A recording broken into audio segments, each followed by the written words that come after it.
The council candidates, please step forward to the podiums. Because we only have two podiums, we're going to ask that Dave Sewell and Wesley Marion share a podium. They're friendly guys, I've heard, so it won't be a problem. And before we get started on the opening statements, Dave Harding couldn't be here tonight, who is the District 5, one of the District 5 candidates. He was out of the country, I understand. And so instead, we're going to have Robert Jaramillo. Is that right, Robert? Okay, good. We're going to have Robert Jaramillo read a brief statement from Dave Harding, and then we're going to get started. Robert? Greetings all. I'm sorely disappointed to not be with you tonight. I commend all of you for coming out tonight and caring enough about our community to become more informed voters. I want to thank our neighborhood chairs and vice chairs in Central Provo for organizing this event. Downtown Provo and the pioneer neighborhoods that surround it are a special area. Some of the challenges we face are not shared by the rest of the city, but so too are some of the treasures that we enjoy here. We must continue to work together as neighbors and in coordination with the city to address our challenges and to take full advantage of our opportunities. Central Provo is home, and we must protect, nurture, and cultivate our home. I work for a small, local biomedical startup. I am both a scientist and an engineer. As an engineer, it's my job to find elegant solutions to difficult problems. As a scientist, I'm trained to answer assumptions and critically evaluate evidence. These skills are very helpful in my service on the council. I have had the honor and privilege of representing District 5 on the Provo City Council for the past couple of years. I was selected in a special election to fill the remainder of the 4-year term left vacant by the tragic passing of our former representative, Stephen Hales. During these 2 years, I have served to the best of my ability. Highlights include chairing a committee of community stakeholders to develop policies guiding growth in West Provo, improving the development approval process for both developers and neighbors, partnering to improve the sustainability and fiscal responsibility of city finances, and working with the community to refine and realize our vision for Provo City. A top priority has been to make it easy for residents to stay informed on the issues before the council and to be fully transparent. Nearly every council meeting is documented on my council blog, provodistrict5.blogspot.com, including previews with background information on agenda items and post-meeting reports with the rationale for how I voted. I am campaigning on my record of the past 2 years. I invite my neighbors to judge how well I have fulfilled my responsibilities on the council. I am willing to serve for another 4 years if you still want me to be your representative on the council. Thank you. Thank you, Robert. We're going to get started with our first question from Kira McKellen, who is the Mazer neighborhood chair. Can we get an introduce ourselves? Yes, I'm sorry, go ahead. Let's start with Dave Sewell and go left. How much time do we have? We have 1 minute. By the way, I apologize, we're not professionals up here. We're doing the best we can. Each of us is a neighborhood chair, a vice chair, except for Janelle, who's with local media. And so this may be a little bit rough, but we're trying our best, and we hope it's a great opportunity for everybody. So, I apologize. Let's have a 1 minute statement from each of the candidates. I'll be timing. I'll act as the timer. If I interrupt you, I apologize right now, but it's just to let you know that the minute's passed. Okay, Dave, if you'd like to start, then go right ahead. Thank you, Kirby, for organizing this, and to all of you for coming. It's been a privilege to serve you these past 4 years on the council. Each year I've gained experience and developed relationships that help me serve more effectively. Comparing my service to the 2-mile run that I used to do in high school track, I'm rounding the turn, going on to the straightaway at the end of my 4th lap. The learning curve in council service is steep. Each year I grow more effective. I picked up the pace with each succeeding lap. It's up to you as the voters to decide whether I stop at the end of the 4th lap or continue to accelerate for 4 more laps. I'll continue to work hard. I'll continue to listen and engage with you. I will work with your new mayor to send a message that Provo is open for business. We'll work toward more transparent and priority-based budgeting. We'll work to protect neighborhoods and quality of life, including our water supply, our natural amenities, and our air quality. I ask for your vote and your support to do another 4 laps around the track. Thank you, Dave. Wesley? Hi, thanks so much for being here, guys. Most of you I've seen similar faces here, and I like that. Thanks for being so engaged. I'm sorry that we're like kind of a letdown because you guys were expecting mayoral candidates and now you're looking at the city council people, but we'll try and make it enjoyable as much as possible. About 2 years ago, I sat down and talked to Mayor John Curtis, and mostly because I was so impressed with the way he branded and put Provo on the map. This is an incredible place, and as I was talking to him, I said, "Hey, I want to get involved. How can I help with this branding?" And he said, "You should run for a position in the city." I've thought a lot about that, and I've thought a lot about the opportunity to brand the city in a really good way. He's done an incredible job in the administrative side, and I personally believe that the city council needs good branding, needs good energy, needs to be proactive. Thank you, Wesley. Thanks. You can finish that if you want. Thanks. We'll talk later. Tanisha?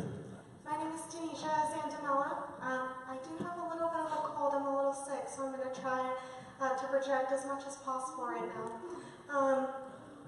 I am running for City Council District 5. I was born in Provo, and I moved back in 2011. And I told my family that when I was moving back, it was like coming home again. I love living here, and I've loved all the opportunities that I've had to help out in my community. We were taught constantly when I was growing up to live to where you live, and that means to do whatever you need to do in your community to make the lives of those who live there better. And there were a lot of residents, there were a lot of young people, just all sorts of different people who told me that they felt very disconnected from city government, and they felt that city government wasn't listening to them. And so my goal is, and one thing that I've made very clear, is that I want to listen to you. I think the most important thing about a leader is not that they, can go out and tell everyone else what to do. Rather, it is to listen and to be good at listening and to be willing to do what the constituents want. Thank you so much. All right, our first question for the council candidates is going to come from Kira McClellan, the Mazer Neighborhood Chair. And we're going to start with answers from left to right, Dave to Wesley to Tanisha. Okay. Council people, if elected or re-elected to the city council, what would be your top priorities? I have several priorities going into a new term. One is economic development. As I mentioned, I've learned that I think it's important for the mayor and the council to kind of be on the same page and projecting a message of that Provo's open for business and that we're business friendly, so that's a priority for me. Another priority is to continue the direction that we've been going on the council toward more transparent and priority-based budgeting. I think that's important rather than just incremental budgeting, sort of starting with what you had last year and deciding where the new money goes from there.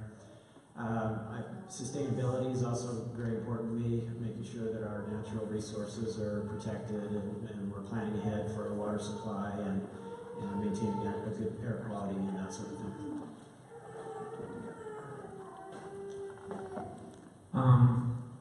Am I going to just say some comments and then we're going to have rebuttal, or are we just going to go through? Yes. Sorry, I just want to... No, that's okay. Again, we're doing our best, so let me explain the process again. Each candidate will get 1 minute answer, and then we'll come back to the beginning and have a 30-second rebuttal. Okay, great, thanks. You just used 20 seconds. Okay, I'm going quick. Okay, I'm going fast, yeah. So one of the first things is also along the same lines as Dave, economic development. I'm a business guy. I started my own business. I worked in consulting, and I know that to have a thriving community, we have to have good business development. I personally believe that the city council right now isn't open for business. And there's a number of items, whether it's solar energy, whether it's not accepting businesses coming to Provo. There's a number of situations that we can't have to have actual economic growth. Another one is that the West Side development, we need to actually have really good West Side development and make sure that when we are doing that the infrastructure is in the right place. We have overdue, millions and millions of dollars overdue for infrastructure for the city. And we need to be planning ahead instead of looking to right now, we're looking to the future. If we don't do that, we are in a huge world of hurt. And I think that having good proactive solutions and communication is so important for the city. Did you include my 20 seconds on that? Yes, I did. Tanisha. So my thoughts about what I would want to do if I were to be elected come from discussions that I've had with residents. So the first thing is affordable housing. I think that sometimes when we hear that, we think of just Section 8 housing. That's not the only option for affordable housing, but I think that we need to be working actively to find more solutions. There's so many people that want to move to Provo, and that makes me very happy. And there's a lot of people who want to stay in Provo, but they can't afford to. So we need to work to find sustainable solutions so that people can live in Provo. The second thing is to work to listen to local business owners. I've heard from quite a few local business owners that they have felt frustrated with the council in the past and that they weren't being listened to. And I think that that's a really important thing. We want Provo to be open to business, for business. And lastly, I just want people to be connected to city government. Thank you. All right, we're going to start with 30-second rebuttals. Dave, if you'd like to start. Regarding the mention of solar energy, the council actually did take care of the issue that we had with that. There was at one point, there was a proposed surcharge for solar panels. We put together a 3-month-long commission, reversed that decision, and came up with a good solution that handled that particular issue. This council is open for business. I chair the Development Approval Process Review Committee. We have brought in developers and listened to their concerns about the process and made a number of improvements to streamline the process and remove obstacles for business in Provo. Wesley. So actually the solar energy sector is really interesting because we're ahead of our time, and so the net metering program in Provo is really unfriendly to solar energy. There's Mint, I've talked to Mint Solar, Vivid Solar, who actually don't like working in Provo for that specific reason. The second thing is there's multiple people who on the council who voted against bringing like a brew pub into Provo. Whether you're against that for drinking purposes or not, we need to be open to allow businesses to come and fail if they're going to fail, and not allow them to stop before they get here. Tanisha. I think a lot of what was touched on about business owners, there's still business owners here who don't feel like the council connects with them or is listening. And so whether or not the current council feels that they personally are working to do that, I think that's great. I think that's wonderful. But the fact of the matter is there are still business owners who don't feel that their needs are being met. And it's really important that we do that. Thank you, Tanisha. Our next question is going to come from Janelle Pugmire, a Daily Herald reporter. We're going to start this time from left to right. So Tanisha, you'll respond first, and then Wesley, and then Dave. Great, Tanisha. Thanks for being a woman who cares. And Dave, start listening. This is my question. For more than 2 years, several residents and stakeholders have asked for at least a moment at the council work session to present the idea of a brew pub in Provo. 70% of it will be non-alcoholic soda, yet we can only get one council member, Dave Connect, to approve such an ability to come and talk and present. If you get reelected, are you willing to get with Dave Connect and move this initiative forward. Tell us why or why not. Thank you, Tanisha. So the short answer to that is yes, I would, and here's why. I think it's really important to make sure that we're having these discussions, and especially to just hear out the brew pub. I personally don't drink, but that doesn't mean that there aren't other people who would benefit from the brew pub or who would want to use that service. And as Janelle mentioned, there are lots of non-alcoholic beverages there, which I would be drinking. So I think that it's really important to at least even have those discussions, to be willing to even talk about those things, even if they don't align with maybe what we personally would feel we would want, right? Like if I had my own village, I probably wouldn't have a brew pub because I don't drink. But this is a community with people who want to at least have the discussion about the brew pub, and I think that's important. Thank you, Tanisha. Wesley? It's just pure economics. I mean, I didn't really get to talk about it, but if a company comes into the city and fails, it fails because it didn't work, or the citizens didn't want it, or it wasn't executed well. So, if the brew pub came in, and my thing is, we don't need to focus too much on the brew pub, but I think this mentality in the city is what we don't need. We need people to feel like they can come here and work and be able to make a business succeed. And if that doesn't happen, then they can leave. But not putting it on the agenda and actually not working through it is not open for business. Thank you. Dave? I see this as more than just an economic issue. First of all, by the way, I don't think there's any regulation that prevents a brew pub from coming as long as alcohol is manufactured somewhere else. I believe what the stumbling block is the requirement for a license to manufacture locally, and that was something I had concerns about. Alcohol kills more people in the United States than heroin, cocaine, and prescription opioids combined. Local manufacturing would increase opportunities for that. I think that's something that would need to be looked at very carefully. It's not a pure economic issue. There are many other health and safety effects that go along with increased alcohol consumption. On the other side of the coin, if the citizens wanted to put something like this on the ballot and a majority voted that that's what they wanted, I think that's great. I just don't feel comfortable. Thank you. All right, we're going to have 30-second rebuttals. Tanisha?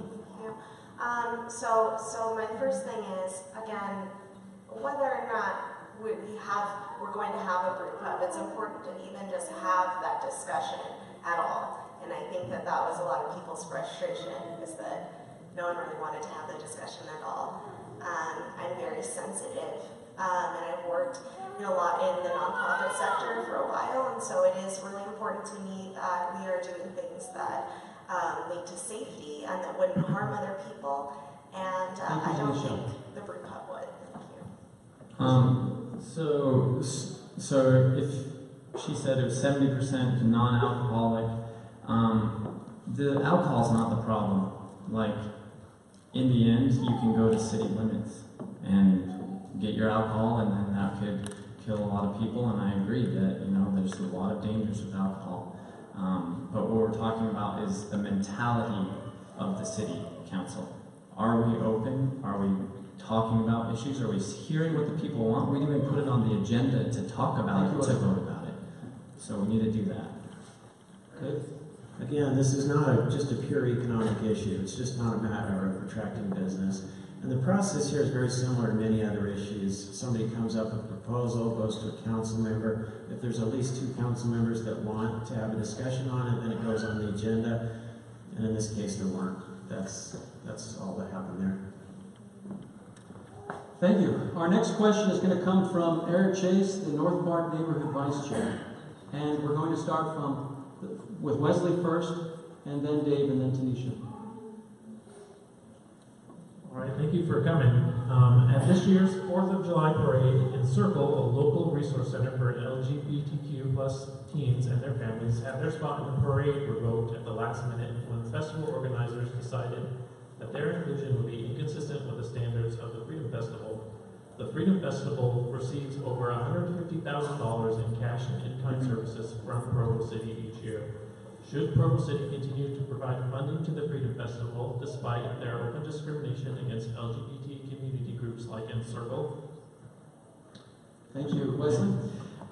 So again, the so horrible that they did that, right? Because when you put someone on the agenda and then the last minute you yank it away, that's hard, and that's not very appropriate, right? But the company is not a Provo company, so they have their rights to do that, right? They have the rights to be able to do those choices, and Provo makes the choice to give the money to that company. And then they make their choices to do whatever they want with that company. And I think that's important for them to be able to have that right, which is what makes America great. Do I think it was in bad taste? Yes. Do I think they should have included them? If they agreed to it earlier, then include them, right? They're people. But I believe that if we want to keep it a family environment, if we want to keep these things to a situation, then they have the right to keep it that way. Do I think it was in bad taste? I think the process and how it all happened was bad. Yeah. Thank you, Wesley. Tanisha? So I am familiar with people who use Encircle services, and they talk about how much it has enhanced their lives and how much of a safe harbor it's been. They do a lot of great work over there. I think sometimes for many of us in this community, people actually thought that Encircle was like, I'm not sure, like there was some sketchy stuff happening, when in fact it's just a resource provided to LGBTQ youth in our community to help them have the resources that they need. There's a huge problem with LGBTQ suicide in Utah. Do I think Provo City should be funding that? No. I think that we need to send a message that Provo is somewhere for all residents. If the Freedom Festival, yes, they have the right to pull people out of their parade, that is correct. However, we are funding them next year. Dave? The Provo Freedom Festival, as Wes mentioned, is an independent organization, and they have done so much good for our community over the years. Yes, I absolutely would continue to fund them. Now, that, in saying that, that is not a comment about the value of Encircle. It's not a comment about what happened in this particular incident. As a council member who votes on funding, I'm not even supposed to put any pressure on them that could be interpreted as withholding funding if they don't do such and such. That could actually jeopardize their tax exempt status. So I would encourage you as community members to just talk directly with the members of the board and share your feelings with them. They are great people, they will listen, and I'm sure they will work this out. Thank you. Thank you, Dave. 30 seconds rebuttal, starting with Wesley. Rebuttals. I agree with Dave. So I can pass it on to Tanisha. I mean, I think Tanisha has some good thoughts on it. But I personally believe that, yeah, Dave's right. They're a business. Provo's deciding to fund them because they're an incredible organization. How they decide to use that money, that's their choice, but it brings incredible things to the city and it brings people together, and that's important. Should we have that conversation with them? Yeah. So I don't at all dispute the fact that Freedom Festival is a business. I understand that. I do want to add that I think there's ways to compromise here. I don't think it has to be all or nothing, but considering the actions and some of the things that happen and the message that it sends about this city to other people who want to move here, who are part of marginalized groups, I don't think that's a good message. So we can continue to fund them if they are making sure that this place is a safe place for everyone. But I don't dispute it's its own business. We are funding them though. Dave? Not all the way though. Dave, thank you. Sounds like Wes and I are on the same page on this one, so I don't really have a rebuttal. Okay, then we'll move to our next and final council question for the council candidates. This question is coming from Jamie Littlefield, the Timp Neighborhood Vice Chair. In the past couple of years, the council has considered reducing funding for the Downtown Provo organization and for the Economic Development Department. Do you believe that the council should award these entities more or less funding in future budgets? We're going to start with Tanisha, and then Wesley, and then Dave. I think I've met with Quinn Peterson. I've met with people who work in economic development, and the work that they do is absolutely essential to the city. They do a lot of great work that strengthens local businesses. They do a lot of great work. I know Allison Liu works doing a lot of great stuff like the Braid Workshop and things like that I think are absolutely essential. So I do think that they should have more funding. I think it's an important facet of this community. Can you repeat the question real quick? Sure. In the past couple of years, the council has considered reducing funding for the Downtown Provo organization and for the Economic Development Department. Do you believe that the council should award these entities more or less funding in future budgets? The downtown area has been so incredible for Provo and its revival. I've talked to a number of residents, and probably some of you who've like, I never went to Center Street because it was always so congested. There wasn't a lot going on, but now it's beautiful. They've put in a good amount of budget into it, so I appreciate that, and I appreciate that the city council has put that as an item on the list, and I would continue funding those efforts. So this year, the budget committee tossed out the idea of cutting their funding, which is, I'm sure, why you asked the question. I fought against that suggestion vociferously, and we were successful in not cutting their funding. And a result of that discussion is we've had economic development and Quinn Peterson from Downtown Provo Inc. come in and present to us. I think the council's getting more familiar with what they're doing and recognizing the value of their efforts. I definitely would not support cutting their funding. Not sure about increasing it. I'm open to that idea. We definitely depend on them for a lot of our success in what we're doing downtown and in our economic development. So I'm definitely not cutting, but I'm open to the idea of increasing. Thank you, Dave. 30-second rebuttal, starting with Tanisha. I don't particularly have a huge rebuttal, but I will just reiterate how important Downtown Provo is, how important the work that Quinn does and the people that work in economic development, and how much Downtown Provo adds to our city. I moved closer to Downtown Provo just so I could be closer in walking distance, and I absolutely love it. It's such an asset to the city. Thank you, Wesley. Well, I believe that the funding should continue as it is in the downtown. I also have some concerns as a person who did budgets in management consulting and my personal business, concerns on how the budget is being run a little bit, and we need to take a better look at that. So just as things go forward, I hope we can have a conversation about that. Dave? So just a quick defense of, I think, why those ideas were even floated in the first place. I think the council hasn't been as involved as it should be, or as I would like to see it be, with the Economic Development Department, and that has been corrected. We've had them come explain what they're doing a lot more, so I don't think we're going to see that again. And then with Downtown Provo Inc., I think there was a period there where the leadership was kind of floundering, and I think that's kind of where that suggestion came from during that period. But we now have a very dynamic and very effective leader, and I think things are moving in the right direction. Thank you, Dave. Before we ask the council candidates to sit with the audience, we're going to give them 1 minute for a final statement. And we'd also encourage everyone, if you want to speak more with the council candidates, they have booths set up in the foyer. Please, afterwards, after this event is over, you can go and speak more with the council candidates. We'd encourage you to do that. They do make a big difference in the city. So we're going to start with Tanisha and then Wesley and then Dave. 1 minute for final statements.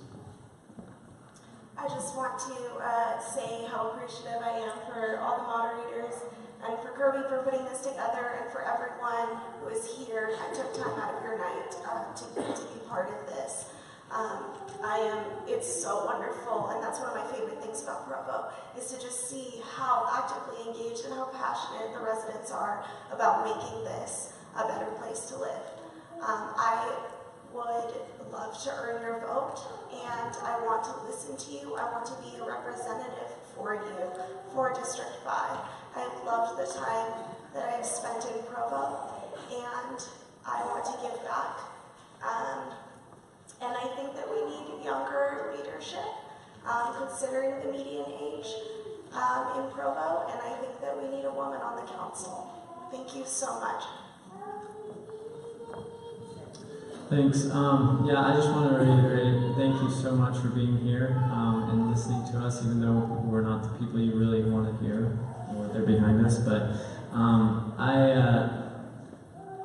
want to say that Provo needs proactive, young, energetic leadership to continue down the path we are with John Curtis's rebranding, with his good work, with how the revival of Provo has come about. We need to continue with the City Council pushing that proactive rather than reactive, and actually looking to the future and seeing there are problems in the future coming, there's growth happening, and are we being proactive or are we waiting for it to come to us?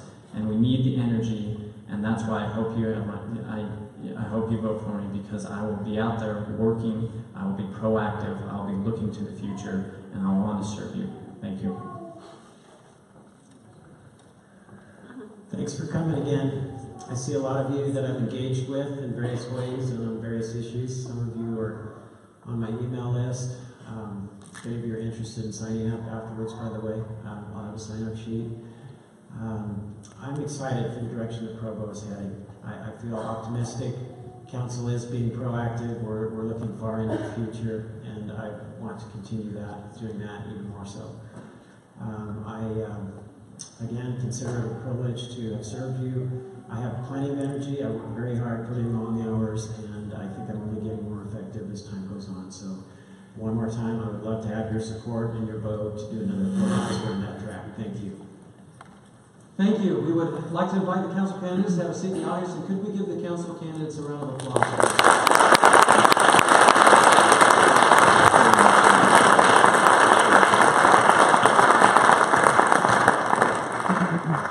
With that, we'd like to invite the mayoral candidates to come to the podiums. We're going to give each mayoral candidate a 1 minute, 1 minute for an opening statement.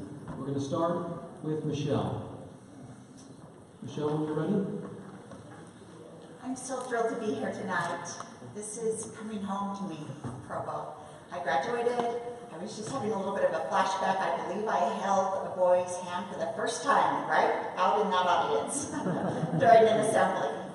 I'm thrilled to be here, and I appreciate you taking time out of your busy schedules. I know there's a lot going on in the city and a lot of activities that you could be at, so thank you for having a vested interest, and thank you to Kirby and the team over there.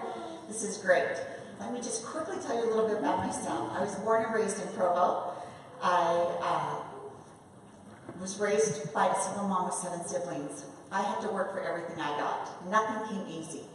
We worked really hard, me and my siblings and my mother, to make it. And by doing that, it gave me balance. I've been on both sides of the fence. I know the city. I know what it feels like. Regardless of where you live, I can honestly say I can find the balance. Thank you. Okay. Sherrie. Thank you so much for coming tonight, and thank you to our neighborhood chairs who put a lot of time into formulating the questions for this evening, but also in that service to their neighborhoods to try to make them better. And as the core neighborhoods of our city, I am very grateful for all of that work. Thank you for coming. I'm Sherrie Everett, and I'm here to interview for the job as your mayor. I am the CEO. I am the chief strategist. I am the one that works with the council to help work through policies. I am the one that works with our businesses to help bring them to our community and to help balance that. I am the one to help work through the growth equation that is coming to us. We have huge growth on its way, and that is one of the most important things that we can be balancing. You're going to hear some answers tonight. They'll be pretty short because we're only going to be given about a minute. We may sound quite similar in those answers, but I would invite you, however, to listen very carefully, because the real difference between us is in where those answers come from. Thank you, Sherrie. All right. Our first question for the mayoral candidates is going to come from Terry McCabe, the newly elected, just this week, Franklin Neighborhood Chair. Terry? At yesterday's Utah County budget meeting, the health department cited new regulations relating to all Utah County cities' sewer department, releasing nitrates and phosphorus into Utah Lake. Provo will be granted a deferment because our sewer infrastructure needs to be updated. How will you address this issue? We're going to first ask Sherrie to respond, and then Michelle, and then there'll be 30-second rebuttals. Thank you. You know, government changes regulations quite frequently. And I think this is one that we're really interested in because we want the lake to be healthy. We want to do our part. It comes with a large sticker price. And with 50% of us bearing the burden for 100% of the tax burden in this city, we need to be very, very careful about how we move forward and not to overburden our citizens. We do need to rebalance some of that equation. There will be some fees and things that will allow others to participate in, but we will be able to solve this problem, and my commitment is that we'll solve it like we've solved problems when I was on the council, with transparency, with education, with outreach. You'll understand what we're doing, and I ask you to come with us on that. Michelle? It's interesting, the water reclamation system in Provo. I had the privilege of touring it for over 3 hours. I saw more than I probably ever wanted to see, but I learned a lot. I spent hours talking to them and them showing me the issues and situations. If anyone is aware of where that's placed, it's over by East Bay. In cities, it's supposed to be at the lowest point of your city. Provo's grown. There's a lot of growth. We're having to install pumps to get sewage pumped up to it. Plus, with the new regulations, I don't know if our facility is up to par. It's never fun to be a mayor that focuses on the sewer, but let me tell you something. When it's all backed up in every one of your homes, you're going to be glad we did. It's something that has to be looked at and addressed very closely. Thank you. 30-second rebuttals. Starting with Sherrie. Thank you. There are a lot of new technologies that are coming on as well, and this gives us an opportunity to update our infrastructure that has aged in our city. One of the challenges we've had is not preparing very well over the years to update that infrastructure. And I applaud the council's effort to be able to wrap their arms around this and to be able to look at how we pay for these things and how we prepare for the infrastructure needs that we have in the future. And yes, this is one that will respond to growth. Thank you, Sherrie. Michelle? My focus tonight is needs versus wants. And I hope that's your takeaway when you leave here. I am a needs versus wants person. The water reclamation system is a need. We may want to do something fabulous, but this is a need. And as your mayor, I will consider the needs versus wants and take into consideration every single dollar that will have to come from the constituents and the budgets, etc., to make this happen. Thank you, Michelle. Y'all are doing great on time. Our next question is going to come from Robbie Potter, the Dixon Neighborhood Chair. And we'll start with Michelle and then Sherrie. Thank you again for your service and willingness to run on this. The topic and the need has been repeatedly discussed, but can you please share specifically what you will do as mayor to encourage the larger businesses, those with 100 employees plus, to come to Provo? Provo's a fascinating town. We are known as the incubator city. We have these amazing, brilliant companies that are the startups here. They start here and then they outgrow us. We need them to stay. How can we entice them to stay? We need these big businesses. When they do well, everyone does well. If the big companies come with 100+ employees, similar to Duncan Aviation, that is now increasing their employee base. Everyone benefits because it lowers all our taxes. And due to the unique situation of BYU and Provo and the church and the hospital, those are not tax entities. So we have to focus on getting big business here that will help lower our taxes so that we can address some of the heavy issues that are coming our way. Thank you, Michelle. Sherrie? Thank you. That's a big problem to solve in 60 seconds. But I can tell you that I've been working on it for 16 years. There's construction going on right now along University Avenue that will bring transit and connect front runner stations. Transit is one of the most important top priorities to those in the tech industry. Connecting us with Silicon Slopes is one of the ways that we overcome a hurdle and be able to attract and retain these tech companies and these large businesses to our city. There are lots of other mechanisms that we can use in redevelopment, or we can also use strategic partnerships as well. Finally, our biggest opportunity to bring those kinds of businesses is in East Bay, in our downtown. We need to be able to be willing to go up and bring more value in the property revenues on a lot, but also to be able to build taller buildings that will allow these companies to come and expand. We're going to give time for 30-second rebuttals, but let me just say something about the reason we allow for rebuttals. You don't have to do this, but we would appreciate it in those rebuttals. Perhaps you could provide how you feel about the response that came from the other person. If you agree, if you disagree, maybe help us understand the difference between the candidates here. So with that, we'll give 30 seconds rebuttal for Michelle and then 30 seconds for Sherrie. Thank you. With redevelopment and enticing companies to come and open up shop here, we have to realize that it has to be the right project and the right time. We have to be careful with that. We can't be careless. Provo's too valuable. I'm on the Board of Education, as you know. I'm in my second term, 7th year. I was elected both times to serve the citizens of Provo, and I thank you for that. And I enjoy what I'm doing right now. I love being on the Board of Education, but because of that experience, we have worked a lot with the city in partnerships with this situation.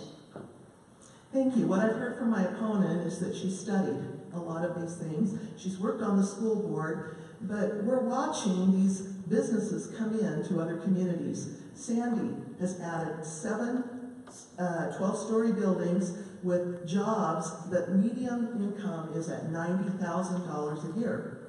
We need careers in this city. We don't need minimum wage jobs, we need careers. And we need to be able to do the things that are best practices in other areas. I have that experience. Our next question is going to come from Kira McClellan, the Mazer Neighborhood Chair. And we'll start, the response will first come from Sherrie and then Michelle. Provo's central neighborhoods are some of the most walkable and bikeable neighborhoods along the Wasatch Front. What will you do to increase pedestrian and bicycle amenities in these and other neighborhoods in Provo? Oh, that's a great question. This is something that I've been working on forever, it seems. Since I was on the council, and now when I left the council, I served on our Transportation Mobility Advisory Committee. We have been working on a bicycle master plan in conjunction with our bicycle advocacy group here in the city. We've passed that plan, made that recommendation up to the council, and it is now part of our transportation plan. We're also looking at pedestrian improvements in those areas. We are also looking at a complete street policy, which is almost ready to go ahead and send to the Planning Commission and to our City Council. A complete street is one that serves exactly the needs that you're addressing. It's connected to our downtown. There are ADA things that help people in wheelchairs and with disabilities to be able to navigate. We are looking at bike paths, and one of the exciting things that we're going to have in this community on 200 North, and I'll tell you in a minute. The minute goes by really fast when you're talking, just so you know. So growth is coming, and those neighborhoods where you're the neighborhood chair are historical, they're charming, they're beautiful neighborhoods. The local neighborhood schools are amongst those neighborhoods. They're walkable neighborhoods, they're engaging neighborhoods. And with the growth coming, we have to be smart about our growth. We have to look into options. We have to be aware of the parking problem and encourage people to walk more, ride your bikes more. I know we live in a little bit of a tricky climate for that, but we need to embrace that and put it to use and get outside and enjoy our beautiful city that we live in.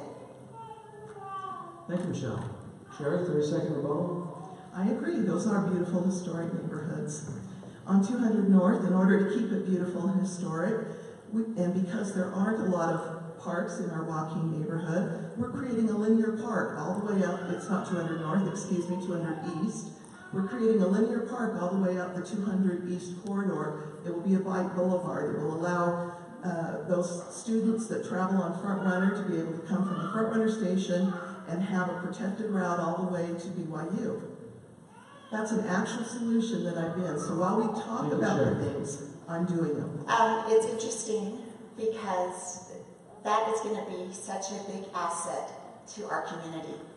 And we, I visited the bicycle committee multiple times and the clean air committee. I see a couple members here tonight, and thank you for coming out. They are passionate about this. They're passionate about getting people outside, and so am I.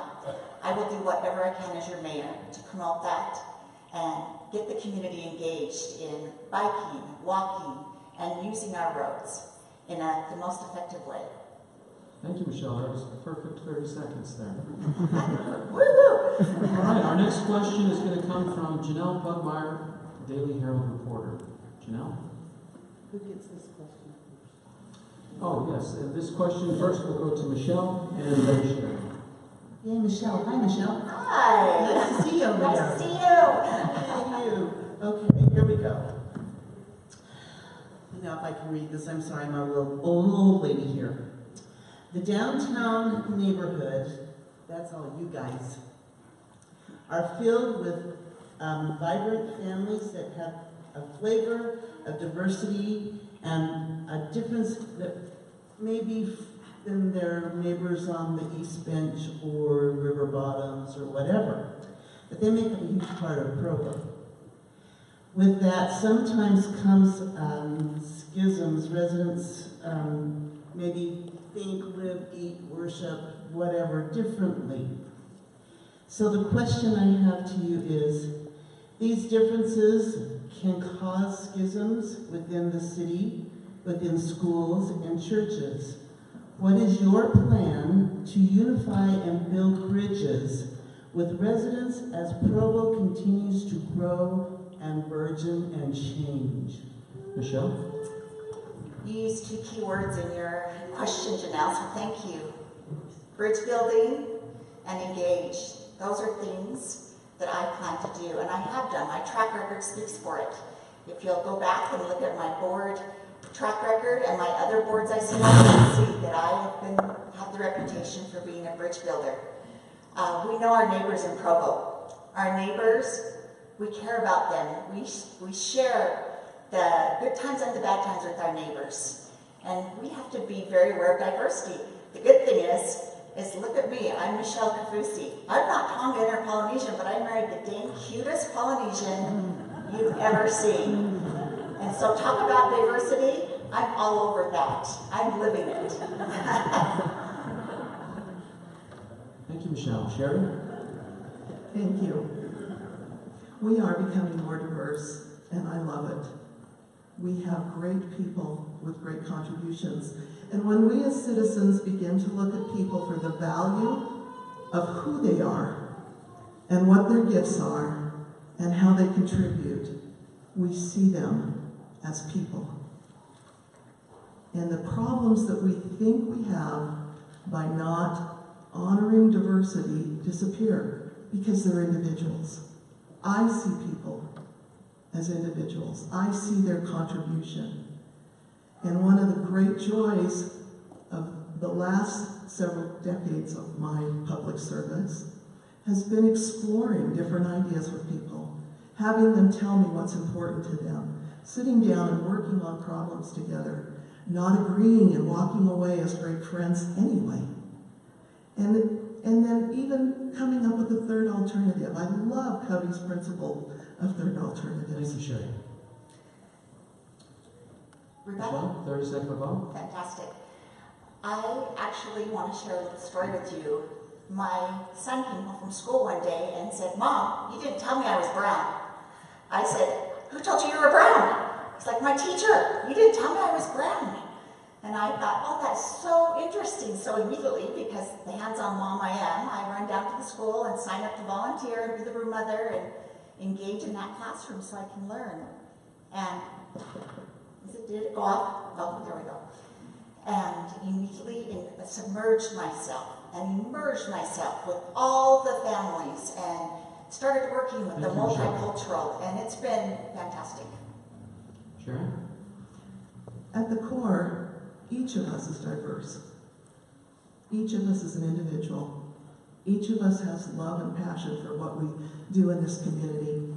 I took my daughter to preschool several years ago after raising her with a couple of single moms, and one had Chinese daughters, the other one had African American daughters, and I took her to preschool and she came out and she goes, "Mom, there's people like me."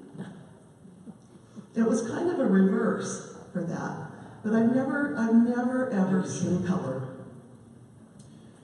All right, our next question is going to come from Jamie Littlefield, the Temp Neighborhood Vice Chair. And Sherrie will ask you to respond first, and then Michelle.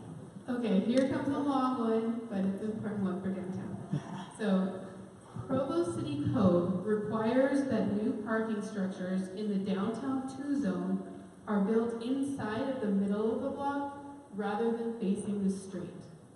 The Liberty Center apartments are a good example of following this code. But there are rumors that a massive parking garage will be built facing 200 North, leaving us with a giant wall of parking. Would you ask developers to follow code when constructing new parking downtown? And that one's my first, right? Yes. All right. Yes. Yes. And yes. Now, that said, we also need to be aware that there are expenses involved with that and how we build those parking structures. They may convert at some point where we change our technology in our day. But if we're going to focus on pedestrian features in a community, we need to create the kinds of things that connect us and make it easier to walk along a block. So yes, I do agree that we can do our parking structures much better. Thank you, Sherrie. Michelle? That's the beauty of local government, isn't it? As I've been in local government for over 17 years in Provo, I have been amazed at the ability to make changes. If a code comes into play, or a policy or procedure, and there's relevant information that addresses it, letting you know that it's not current or it's not the best policy or procedure for the city, there are tools that can make it so you can change that, which is fantastic. Parking is an issue. How many of you have been to the convention center and seen that new building? You walk out on the patio and where's the mountain? Where's Mount Timpanogos? It's gone. The view's gone. We have to be smart with those kinds of things. I had a dear friend say, I love being in downtown Provo. I love being in the fishbowl and looking up and seeing the mountains. We need to protect that. That's invaluable. Thank you, Michelle. 30-second rebuttals. Sherrie? Thank you. So, years ago we used to ride horses, and we made some changes. Transportation changes too. And I think we just have to be aware of that as we make these decisions. How long we're going to pay for structure, how long we're going to incentivize a structure. And we take that into balance with emerging technologies that are not too far off, and we make a wise investment. Thank you, Sherrie. Michelle? Those of you that have experienced big city life and paid, $80 to park for the day, or to get your car off the street, another $70, etc. We're not there yet. Parking's expensive. To build a parking lot is expensive. To go underground is expensive. but we have to consider every single avenue. We have to listen. We have to meet the needs of the citizens and do it with class and do it conservatively. Is it a need or is it a want? I am focused strictly on needs. Thank you, Michelle. The next question is going to go to a moderator, but I just want the audience to think. We're going to shake it up a little bit. I'm going to try and come down with a mic. If there's somebody in the audience that wants to ask a question, I'm going to select one of y'all from down there.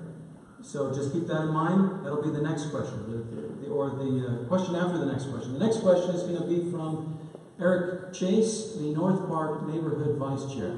Eric?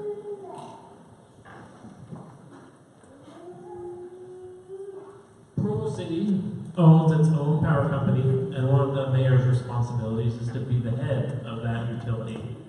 Provo Power has major investments in power production, including owning wholly or partly solar, hydroelectric, wind, natural gas, and coal power plants. Now, air quality issues aside, should the city be working towards reducing our greenhouse gas emissions coming from the power that we use? And do you believe in the scientific consensus of global warming caused by greenhouse gas emissions? First, we'll start with Michelle, and then we'll go to Sherrie. The greenhouse effect. It's fascinating. It's on the tip of everybody's tongue. 15 years ago, well, maybe 20 years ago, the greenhouse effect wasn't talked about. Now we all are very aware of it. And the ozone layer, and our footprint, and what we're leaving behind. Everything counts. We have to be aware. We have to take responsibility for what we're doing now, because that's going to impact our children, our grandchildren, and our generations to come. And I personally believe that every little bit we do helps. I walk out to the recycling bin probably 10 times a day, and my kids never do. And I always tell them, I'm doing this for your kids. You guys need to get better at this. It's true. We have to take it serious. Thank you, Michelle. Sherrie? Thank you. Provo belongs to a municipal power agency called UMPA. It's a coalition of cities, and they work together to develop our power resources, and they have been focused on this very thing, lowering our carbon footprint, using more efficient power resources, and we now own solar farms throughout the state of Utah.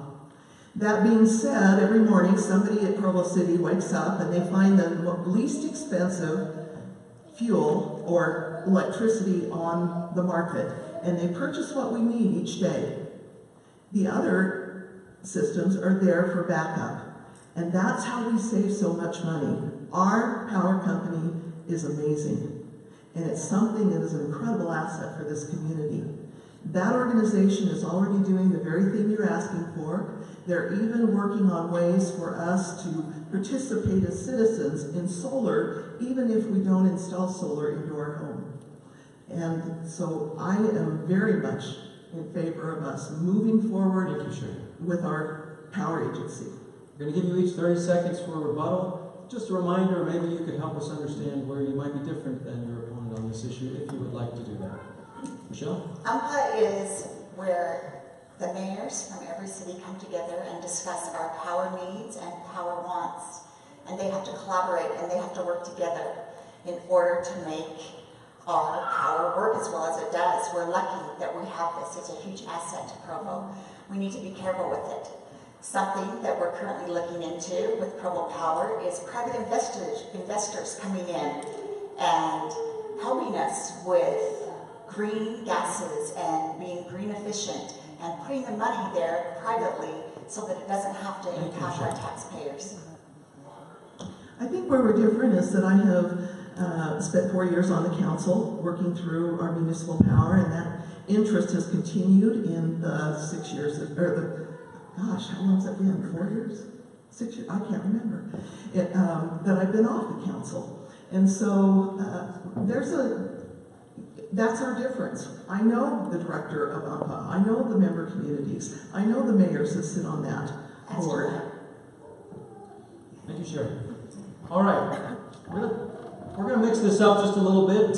I'm not sure if this is going to work with the technology. We didn't test this, but we're just going to go to the audience for a question here. Hopefully this goes far enough. Maybe do a couple of questions. I would like to grab a question from somebody who would consider themselves a young family. There's somebody here, a young family that lives in the central neighborhoods that would like to ask a question. Do we have that individual? Somebody here? Okay. And you're not with the campaign, are you?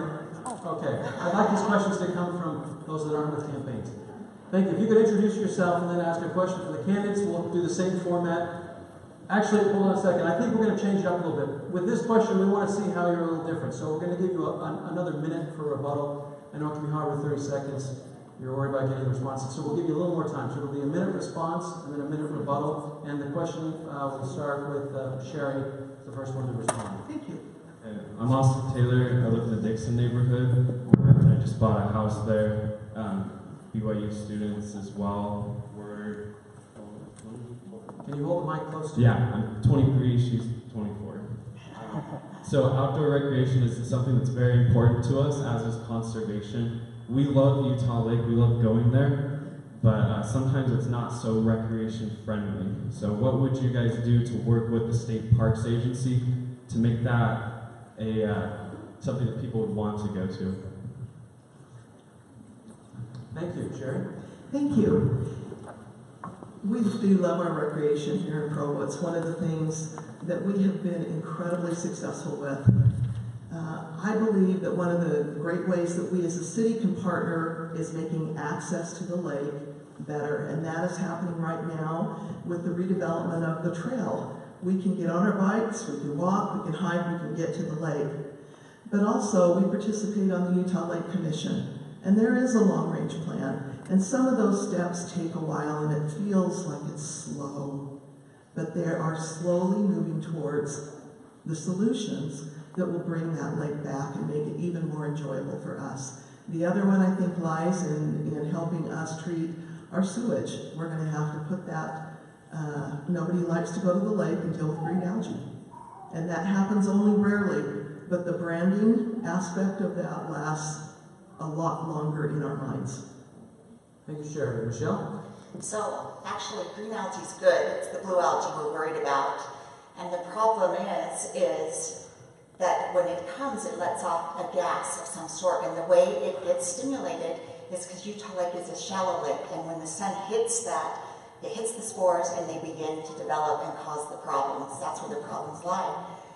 I don't know how many of you have met with the Utah Lake Board, but they are fantastic. They are dedicated. Just recently, they released, I believe it was close to 100, maybe more, June suckers back into Provo, back into Utah Lake, which is huge. Those are the natural fish and habitat that belong there. They have been working relentlessly for years to remove the carp and get it more people-friendly and invite people down. But it's a little bit hard because Utah Lake is the bottom. It's called the bottom feeder, is what they told me when I met with them. Jordanelle gets a lot of water, then they release how much they want to let out, and Deer Creek does the same thing, and by the time it gets to Provo, we're at the bottom lake. So we have to take what we've got and do the best we can. All right, we're not going to give you a minute rebuttal just because, in the interest of time, I want to get some more questions in. So 30-second rebuttal, if you can, if you'd like. We would like to know how maybe you feel you're different than the other candidate on this question. Sherrie? Apparently I got my colors of algae wrong. My apologies. But one of the things, we have to think bigger. We're thinking about transportation and how to connect our county across the lake because we're going to be so big. So what if a company wanted to come in and dredge and create islands and bridge the lake and do it in an environmentally sensitive way that would create the beaches that we want, the fishing, the economic opportunity along that lake? Is it time to have that conversation? I believe so. Will it all happen in my lifetime? Probably not. Thank you, Sherrie. Michelle? The concept of bridging the lake is not a new concept. It's been on and off the table multiple times for multiple years. As of late, it would cost $1.58 billion to build a bridge. I don't see it happening because they have stated that in order to build that bridge, we would have to pay for it, and there has to be something on the other side that's functioning and big and developed enough to pay their side of it. We can take our money and be smarter with it and invest it in the lake and enjoy the recreation of it. I'm in no rush to spend $1.58 billion to build a bridge. Thank you, Michelle. All right, we'll take one more question from the audience, and maybe we'll come back later too at the end and grab a question or two from the audience. Is there somebody here that maybe feels they're from the older crowd in the central neighborhoods and would like to ask a question? Maybe somebody that's children have grown up and left the home, but they still live in the city and live in the central neighborhoods and have a question? Kirby, you're being so politically correct with your, someone that's raised their kids and... Come on. Kirby, Have somebody? you had her hand up right first. I had a different question. Okay. I'm in the middle of those two things. That'll work. You can introduce yourself and let us know what neighborhood you're from. Celeste Kennard. I'm, the acting chair of Joaquin neighborhood. We just lost ours, but haven't had a vote yet. I have kids that are just married, and I have an elementary school student. I've lived in the area for a while. One of the things with the mayor, because you direct the other departments, that has a huge impact on our neighborhood, Joaquin, with 14,000 people in it, is parking. I really appreciate that the mayor got rid of the towing, craziness, like you were getting charged so much. But we went months without any parking enforcement, and our driveways get blocked. It's unsafe at the corners because people park all the way around, and we've got all these people that need to walk, either because they're going to school or because they're economically, that's the only thing that works. How could you address this? Parking. Parking enforcement. Sherrie, if you'd like to start, and then Michelle. Didn't I start the last one? All right, Michelle, if you'd like to start, and then Sherrie. Absolutely, thank you. Hi, Celeste. It's good to see you. The parking situation, when you start looking into it, the word parking almost becomes a swear word in Provo. The Provo citizens blame BYU students, the BYU students blame the Provo citizens, and it goes back and forth whose fault it is.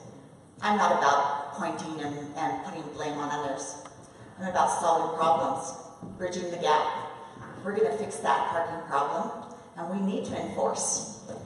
Half the issues that we face is because of lack of enforcement. If we enforce and change the attitude, we'll fix that problem. I can imagine having to get out of your driveway and being blocked. I would be pretty upset. And it's interesting, we were talking about it today. BYU students used to come and be dropped off by their parents, and not anymore. They drive themselves here and bring a car. Regardless if they're walking, they still have a car. There's a lot of cars in Provo, and we need to address the parking problem. Thank you, Michelle. Sherrie? We're in the painful part. And the painful part is when you can't get out, or when you can't find the place, and it's inconvenient and it's difficult. The city did a strategic parking study, and as part of that parking study, they've come up with some recommendations. And the very first recommendation of that study was to hire a parking administrator in the city. We have now done that, and that individual is now working very carefully to be able to assess and create the kind of solutions that matter. This is the first time in our city's history that we've been able to do that. He'll be working with the neighborhoods. He'll also be working on our downtown problems as well. Confess I'm a little bit interested because I've worked through these problems a lot on the city council, but I'm a little bit interested because my opponent in a previous debate said she would solve the parking problem in 90 days. Now, there have been a lot of really intense conversations in the city, and I'd like to know how she's going to do that. So is this the rebuttal part? Yes, Thursday rebuttal. All right, this is interesting because when I heard they were hiring a parking administrator, I really was caught off guard. I thought, is this a need or a want? Are we really to the point where we can't solve the parking problem? Do we have to pay a full salary out of our budget? I'm going to take a fresh look at it and put a fresh set of eyes on it and see what we can do. I think that the parking, as I've talked to multiple people in the city and neighborhoods, they agree that if we come to the table, collaborate, enforce code, the problem will be solved. I hope you bring a fresh set of eyes, Michelle. I think that would be great. However, there are hundreds of experts in our city and hundreds of people that have lived this and brought their voice to the city, and we have been moving through the growth and the congestion that's coming. So we've implemented the very recommendations that the best experts in the country have assessed and asked us to do. And I think if we turn around and just look at fresh eyes, we're going to lose momentum once again, and we cannot afford to do that. Thank you, Sherrie. Our next question is going to come from Terry McCabe, the Franklin Neighborhood Chair. And the person to respond first will be Sherrie. How will your administration be different than Mayor Curtis's? What specific policies or decisions will you change? Thank you. People have often referred to me as Curtis 2.0. In the software world, that means you get the same great features and all the upgrades. So, and I probably won't be wearing socks, but I've worked alongside Mayor Curtis in a lot of specific ways on hard things in our community. I believe that growth is our most important issue, and how we balance that without losing the character and charm of the city and the sense of community we have is how we do our job. And I think John Curtis has done that. I will be a lot like John Curtis that way. But you know what? We need to balance the demand on our citizens with smart economic development that keeps our taxes and our fees low so that we can move on in our lives, run our businesses, and be prosperous. Thank you, Sherrie.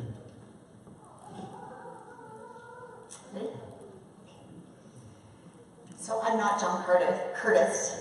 I've loved working with him over the past years as he's been our mayor. He's done great things. He has implemented conversation, social media.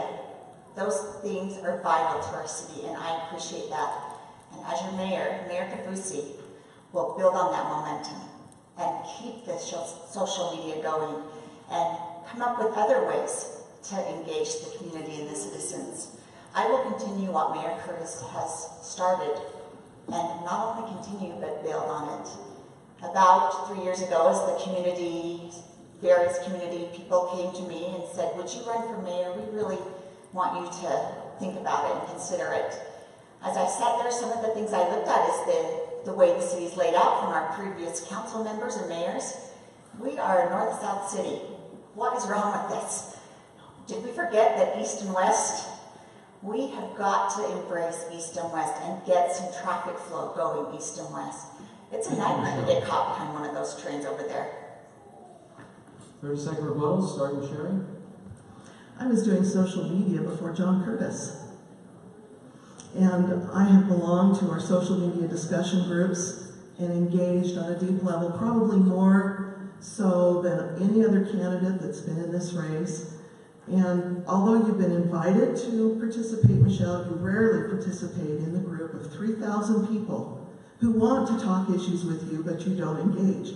So I find the promise hollow to say that you're going to handle engagement when you won't engage online. We actually learned a lot, didn't we, from the primaries?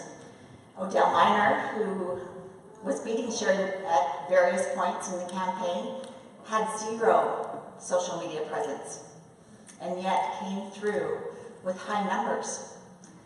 There's a lot to learn from that. I learned a lot from that. Social media is huge, but on the other hand, I'm a face-to-face person. Let me share a little story. I got an email from a businessman that had a question. I said, give me your address. I'm out in downtown Provo. I'd love to stop by. Stop by, face-to-face, solve the problem. It's fantastic. All right, I've got one rebuttal. Okay, we'll give you each another 30 seconds. Great, thank you. I always won the race. You know, we all voted at the same time. And when the votes came in and they were counted, they were the exact same votes that were cast at the beginning of the race. It was counted differently, but Odell Minor was never in front of me, other than in the areas that he was counted in. But the votes were cast, and I was always the winner from the start. And in fact, in the last 150 ballots that were supposed to have been cast, 114 of them, 48 were mine. That's statistically odd. Michelle? Vote by mail is exciting, isn't it? It's the first time Provo's done it for working out the kinks. There's some glitches and some hang-ups, but overall, I think it's been a great plan. And vote by mail, we're going to follow it through the general election, and we're going to watch those numbers come in, and it may not be that night, it may be a couple weeks out, but I'm really encouraged with the vote by mail and the turnout we've been getting. Thank you. We started a little late, so we're going to extend just a few minutes. I hope you'll allow us to do that, just a few minutes past 8:30. And the last two questions that we're going to get are going to be from the candidates themselves. We'd like each candidate to ask the other candidate a question. The other candidate will be allowed 1 minute to respond, and then the person who asked the question will have 30 seconds for a rebuttal, and then it'll switch. We'll start with Michelle. Michelle, if you could ask Sherrie a question, what would that question be? My question to you would be, how would you handle the budget, and what would you try to implement? Thank you. That's a great question. When I got onto the council, the budget was being handled by the mayor's office, and the council knew very little about that. I've got Cynthia Dayton, my good friend, sitting back here, and I served on the council with her. And working closely with her, we changed the way Provo City Municipal Council did the budget. We peeled back the layers on the department, began to peel back the onion, and to the credit of every council that's come since, they have improved on that process.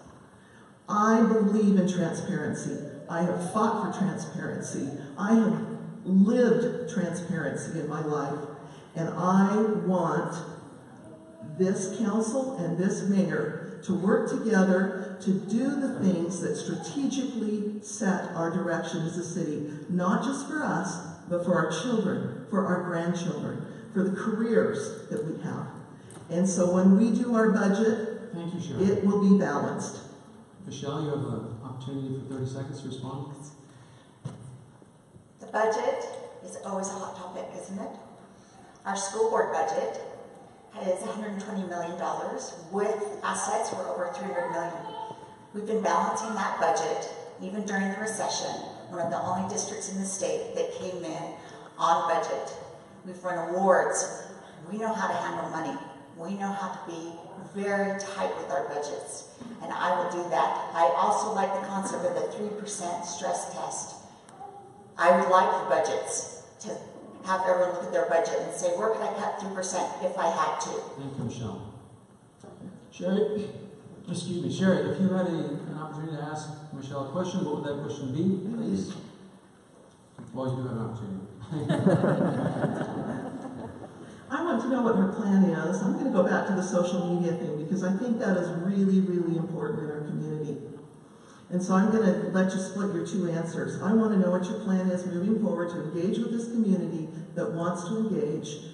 And I also want to know how you're going to solve the parking thing in 90 days. Michelle, you have a minute to respond however you'd like to that. Social media is fantastic. I've been doing a lot of research to find out ways to engage the community because we have a unique group. We have the millennials, we have the older generation, we have the gray area. There's got to be ways to engage the community in social media. Some of them that I've come up with and been able to study a little bit is AMA, Ask Me Anything. They do it every week. People, employees, they're allowed access to the mayor and are able to ask any question they would like, concerns, questions that are tied to pay, anything. And by doing that, it just implements transparency, which is something the Provo School District is known for, is being very transparent, and I want to keep that going when I'm your mayor. Thank you, Michelle. Sherrie, you've got 30 seconds to respond. There was no parking answer. I will answer that on my rebuttal. Thank you. Michelle, I'm glad you're researching. Practice makes perfect. Performance makes perfect. Get in there, make the mistakes. People don't care if you're perfect. They care that you engage. I'm still not perfect. I'm not either. And I've made my own mistakes on social media. But people care that you're willing to engage, and you're willing to talk, and you're willing to respect others. And that's what they're begging for. Thank you. We have time for you all to ask each other one more question, then we're going to have closing statements. I don't think I got to rebuttal Kirby. We were just allowing one rebuttal on the other time. So, Sherrie, if you can ask another question of Michelle, what would that question be? You can ask the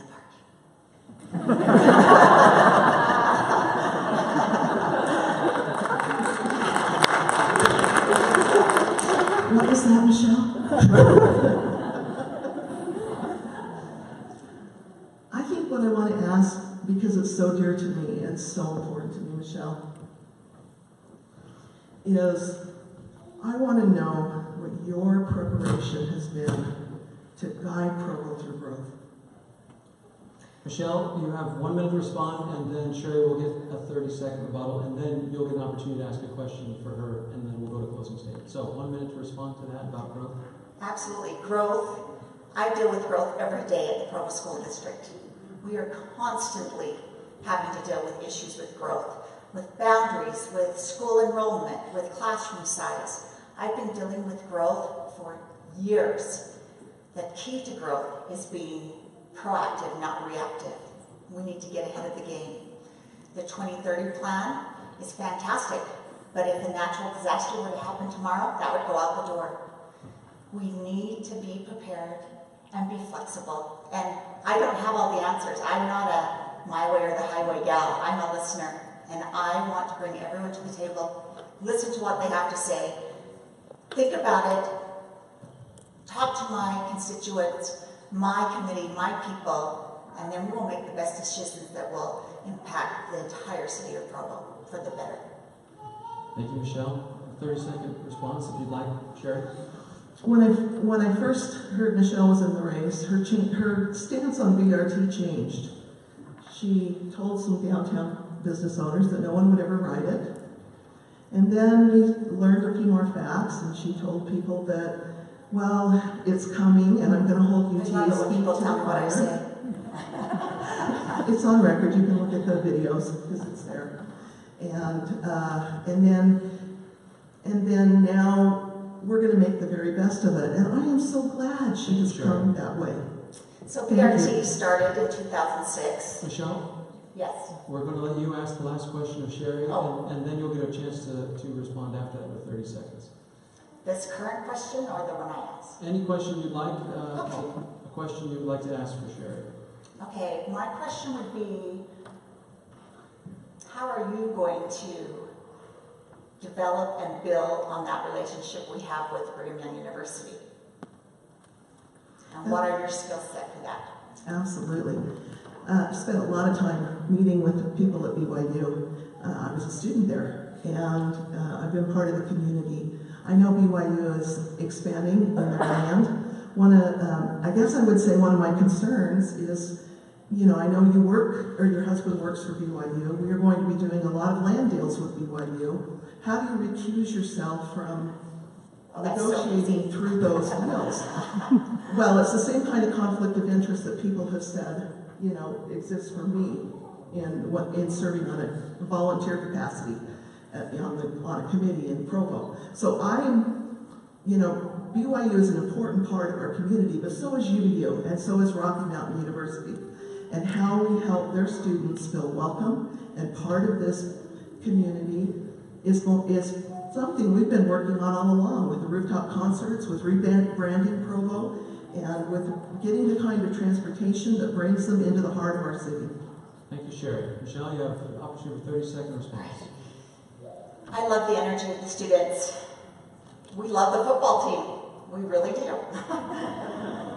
I have negotiated multi-million-dollar deals with Brigham Young University, being on the Board of Education.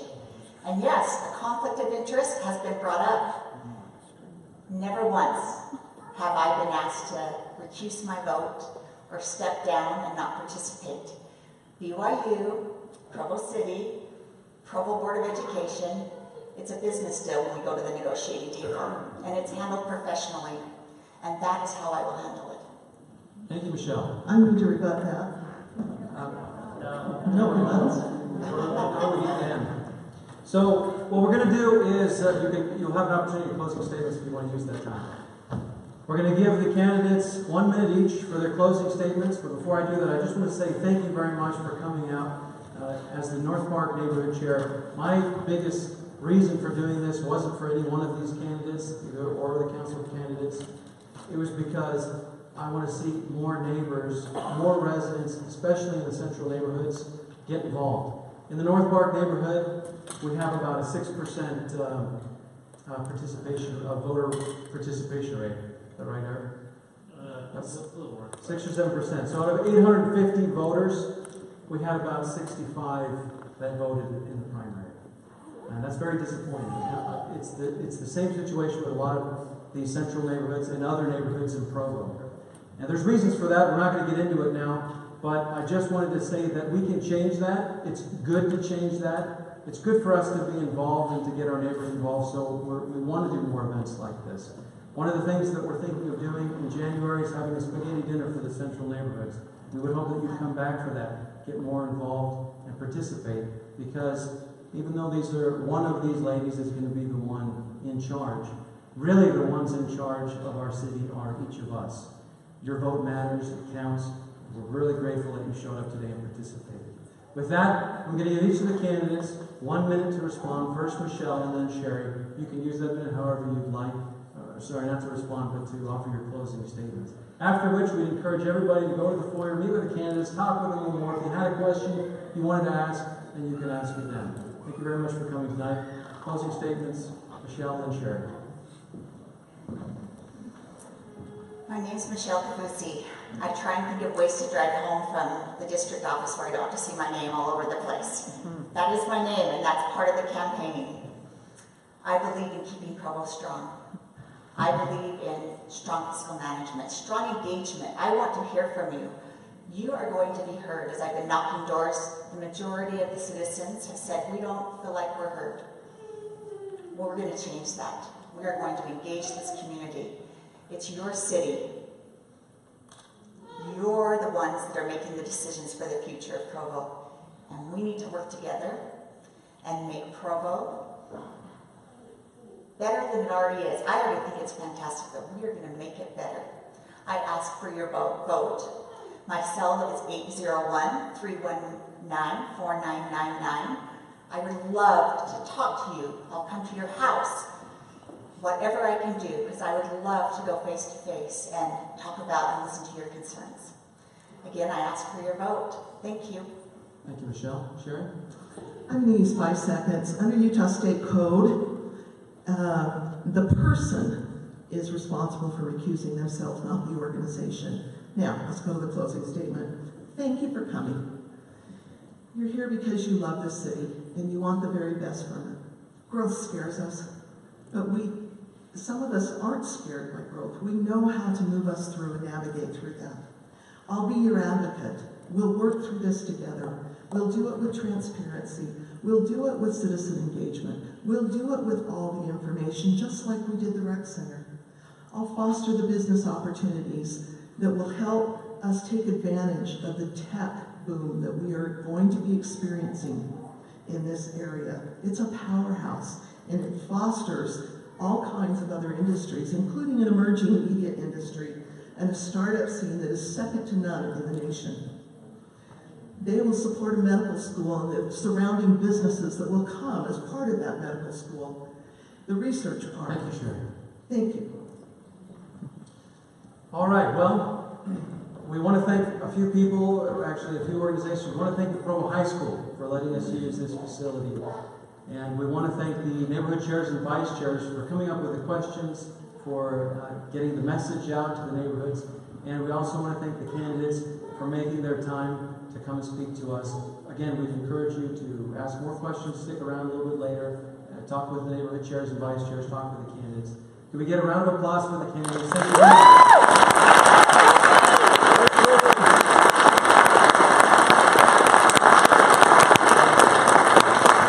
Thank you very much. Everyone's like a round of applause for Kirby here for all of her.